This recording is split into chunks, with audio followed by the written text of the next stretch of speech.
Hi, everyone. My name is Kimberly BuenoSchonig, and I'm the CEO and founder of BuenoSchonig Consulting. Thank you for tuning in and welcome. Today, we're talking about something super exciting, so I hope you are excited about today's topic because we are talking about 4 steps to building a strong business. Now, the information I'll be sharing with you today is incredibly helpful for anyone who is interested in entrepreneurship. Maybe you're interested in starting a side hustle and or building multiple streams of revenue.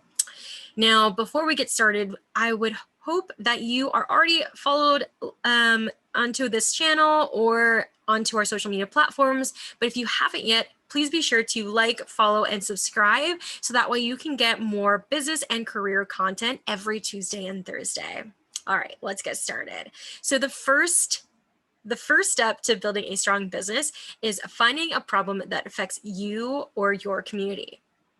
One of the biggest questions I get all the time is how to come up with a business idea, right? And I think the biggest thing is figuring out what it is what causes problems in your day-to-day life. What issue is there that a lot of people struggle with? What can you think about that could essentially be a gap in your community or in your lifestyle? That's a good way to start asking yourself questions in order to start thinking about some potential business ideas. Now, this leads us to our second point, which is developing a solution to that problem. So once you've identified a problem in your day-to-day life or a general lifestyle, or maybe your community, the next step is to figure out a solution to that problem. Now, that could be a service, that could be a product.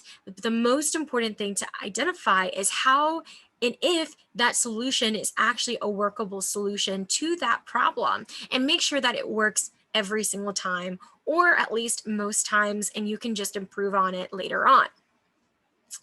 All right, so the third thing is building a business strategy and plan that will create revenue. So when it comes to businesses, obviously, I think you want to make some moolah, right? You want to make some cash. So we want to make sure that this business idea is viable. And there are 2 ways to go about it, essentially, that I believe is a great starting point.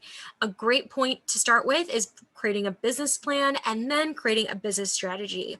So if you don't know what a business plan is, make sure you follow and you subscribe to BuenoSchonig Consulting, because we will be releasing a video on how to create a business plan. And if you want to see how to create a business strategy, make sure you give this video a like, so that way we can make sure that we develop that topic too.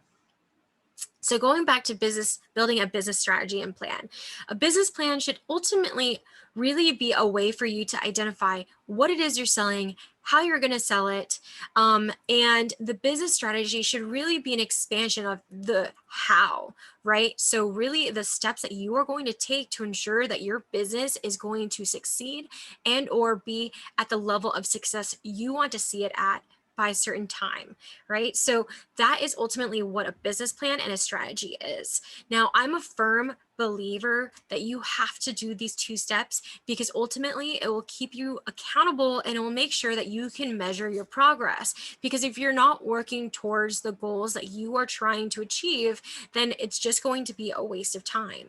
I have 2 techniques that I would like to share with you, and the first one is reverse engineering. This is something that I like to do with the goals that I set for myself. And essentially, I take a big goal, like say, for example, the goal that I have is landing 1 client. I'll take this goal and ask myself how I will get to landing 1 client. What will I need to do in order to know how to contact that client? How are they going to find me? What services am I going to offer them?